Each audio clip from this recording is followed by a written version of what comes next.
तालियों से स्वागत करें, सम्मान करें, अभिवादन करें। आपको खुद पता नहीं आप कितने प्यारे हैं, हमारी जान है और जान से प्यारे हैं। अरे क्या फर्क पड़ता है दुनिया को, आप कल भी हमारे थे और आज भी हमारे थे। राम राम साहब।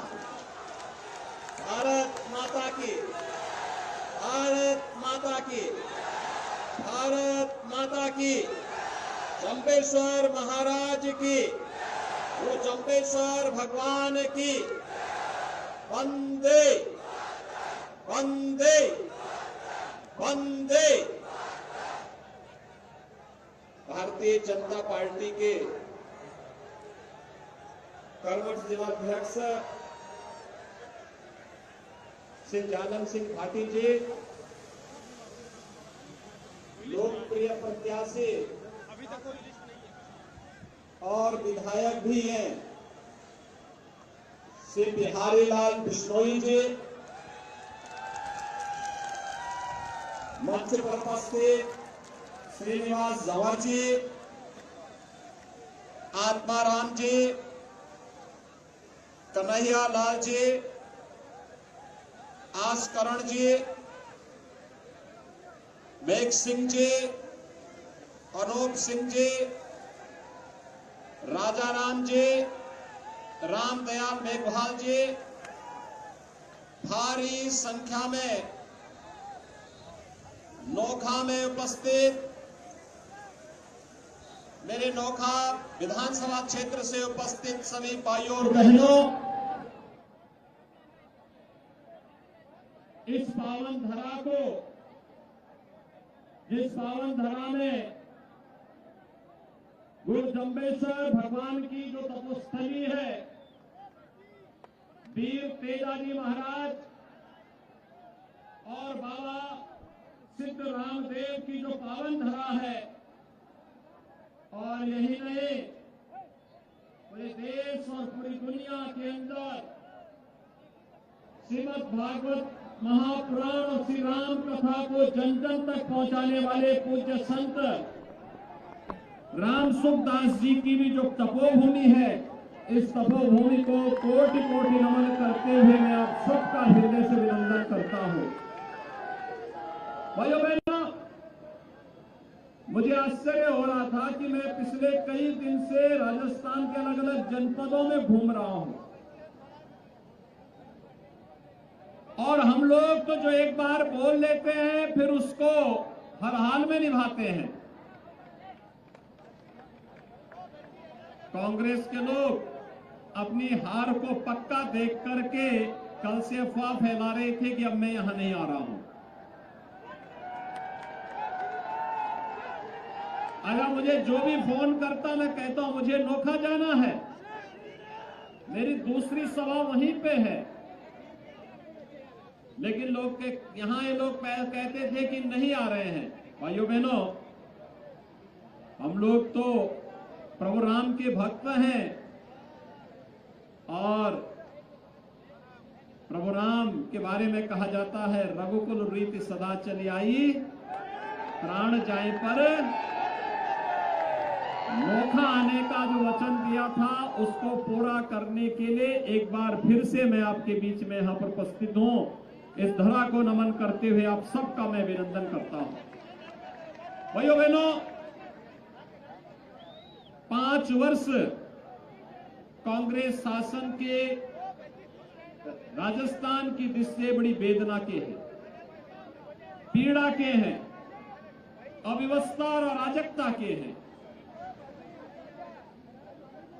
ये पीड़ा, ये जो वेदना कांग्रेस ने राजस्थान वासियों को दी, जो राजस्थान अपने शौर्य के लिए, अपने पराक्रम के लिए, अपनी भक्ति के लिए, अपनी शक्ति के लिए, अपने आतिथ्य सत्कार के लिए, और यही नहीं, राजस्थान पूरी दुनिया के अंदर जितनी अच्छी मिठाई और नमकीन बनती है उसमें बीकानेर और राजस्थान का ही सबसे बड़ा योगदान है। उस राजस्थान को वेदना दी है कांग्रेस ने। भैया बहनों, जिस राजस्थान की परंपरा पर, गौरव पर, विरासत पर हम गौरव की अनुभूति करते हैं, राणा सांगा और महाराणा प्रताप की परंपरा पर कौन भारतीय है जो गौरव की अनुभूति न करता हो? महारानी पद्मिनी के जौहर पर कौन भारतीय है जो नतमस्तक न होता हो? मीराबाई के बारे में किसके मन में श्रद्धा का भाव पैदा न होता हो? और भाइयों बहनों, एक लंबी परंपरा सिद्धों की, योगियों की, गुरुओं की, संतों की इस राजस्थान ने देश को दी है।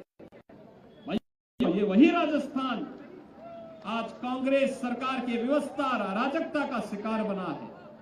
राजस्थान में दंगे हो, राजस्थान भ्रष्टाचार के मामले में आज देश के अंदर नंबर 1 पर, महिला संबंधी अपराध में नंबर 1 पर, साइबर अपराध में नंबर 1 पर, महंगाई में नंबर 1 पर, डीजल और पेट्रोल पर वैट वसूलने वालों में सबसे ज्यादा ये राज्य यहां के नागरिकों से वैट वसूली कर रहा है। और युवाओं के जीवन के साथ खिलवाड़ करते हुए भी राजस्थान में सर्वाधिक पेपर लीक की घटनाएं राजस्थान के अंदर हो रही है। भाइयों बहनों, याद करिए, अगर राजस्थान में बीजेपी की डबल इंजन की सरकार होती, ऐसा कभी नहीं होता, कभी नहीं होता। ये जो माफिया है भाइयों बहनों, ये जो माफिया है, इन्हीं माफियाओं के लिए हम लोगों ने यूपी में बुलडोजर का अनुसंधान किया है। ये इन्हीं माफियाओं के लिए, कोई खनन माफिया, कोई भू माफिया, कोई पशु माफिया, कोई नकल माफिया, कोई पेपर लीक का माफिया और कोई यहां पे संगठित अपराध में संलिप्त माफिया, ये सब सत्ता का संरक्षण प्राप्त कर लिए। कांग्रेस आज जब भारत दुनिया के अंदर अपना एक सम्मान बढ़ा रहा है, भारत की ताकत का एहसास प्रधानमंत्री मोदी जी के नेतृत्व में पूरी दुनिया कर रही है। कांग्रेस के समय में देश की स्थिति क्या थी? दुनिया के अंदर भारत कहीं जाता था, सम्मान नहीं होता था, भारत को गलत निगाहों से लोग देख रहे थे। लेकिन प्रधानमंत्री मोदी जी ने देश का सम्मान बढ़ाया, देश की सीमाओं की सुरक्षा की। हमारे बीकापुर के नौजवान, बीकानेर के नौजवान, और यही नहीं, राजस्थान का नौजवान देश की सीमाओं की सुरक्षा करते करते अगर आवश्यकता पड़ी है तो मातृभूमि के लिए अपना बलिदान देने में कभी पीछे नहीं रहा है। लेकिन कांग्रेस के समय में लापरवाही का हद क्या थी?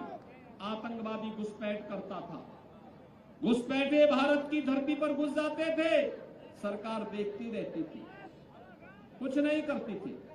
और आज ये नया भारत है, छेड़ते नहीं है, लेकिन कोई छेड़ेगा तो उसको छोड़ते भी नहीं है।